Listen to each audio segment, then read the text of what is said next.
I, Lakeisha Moody, do solemnly swear that I will faithfully execute the office of President of the United States and will, to the best of my ability, preserve, protect, and defend the Constitution of the United States. Good evening, Dr. Jones, esteemed guests, and fellow classmates. My name is Lakeisha Moody, and I am here today to inform you about a day everyone knows about but may not know much about. I have chosen this topic because I find it interesting that this day is the day that the president's term begins and not the first of the year.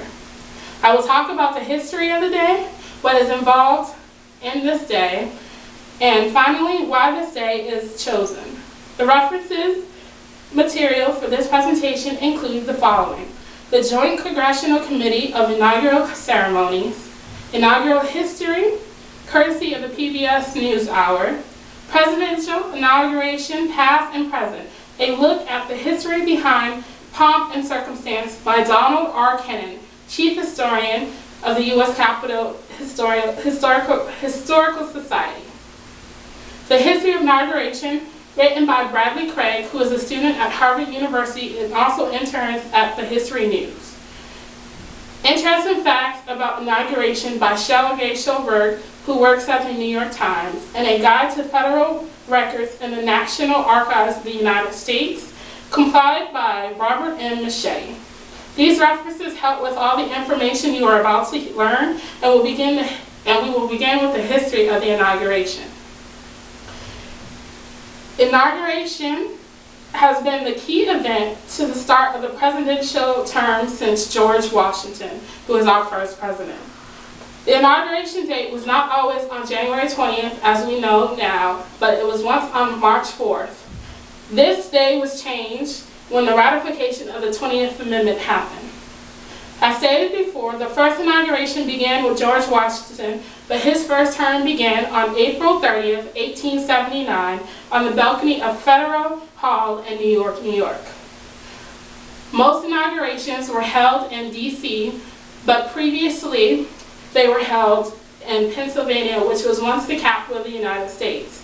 According to my references, the first president to be sworn in the Capitol at D.C. was Thomas Jefferson. The inauguration begins with the candidate being sworn in, but there is so much more to this day. The day begins with a worship ceremony. According to my references, Franklin D. Roosevelt is the one who began the president's going to a worship ceremony before the inauguration. After the ceremony, tradition states that the previous president and the president-elect ride together to the Capitol for him to be sworn in. Before the president will be sworn in, the vice president is sworn in. According to my references, the vice president was once sworn in Senate Hall. This was a way to make the vice president's inauguration special. The president's swearing-in ceremony is next. When he was sworn in, Washington kissed the Bible used to swear him in. Because of this started a precedent for future inaugurations according to my sources. The inauguration address follows the president's swearing-in ceremony. According to my sources, George Washington has the shortest address with only 135 words, with Harrison having the longest with 87,000 words. After the inaugurational address, the departure of the outgoing president happens. After this, the presidential luncheon occurs. According to my sources, the first president honored with the congressional luncheon was Dwight D. Eisenhower in 1953. The JCCIC gave their first luncheon in 1897 to President McKinley. After the presidential luncheon, the inaugural parade occurs. According to my sources, Jefferson was the reason that we have this parade. As you can see on the map that I have provided, the route starts from the Capitol building and ends at the White House. After the parade is the inaugural ball. According to my sources, James Madison was the first president to hold a ball with tickets only being $4. This was the first official ball, but previous presidents had what was unofficial balls. January 20th is the day of the inauguration. We know this, but why this day? As stated previously, January 20th was not always the day for the presidential inauguration. It was once on March 4th. It was because of the 20th Amendment to the Constitution that the day was changed from March 4th to January 20th. If the 20th happens to fall on a Sunday, the president will be sworn in privately before noon that day, and on the next day would be sworn in publicly.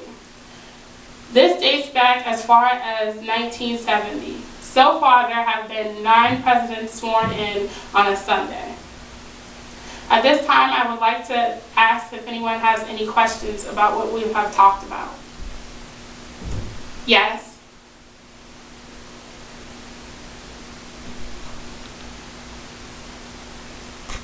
What did you say about the 20th Amendment again? The 20th Amendment to the Constitution was what would cause the day to be changed from March 4th to January 20th. This is according to inaugural history courtesy of the PBS News and also the Joint Congressional Committee of Inaugural Ceremonies. We have learned that the first president was the first to have inauguration, and that this day was not always on January 20th, but March 4th. There are 9 events that occur during this day that makes up the inauguration. We also learned, as stated previously, and with the question just answered, that the 20th Amendment was the cause of the days being changed. Okay, thank you guys for coming today. Bravo!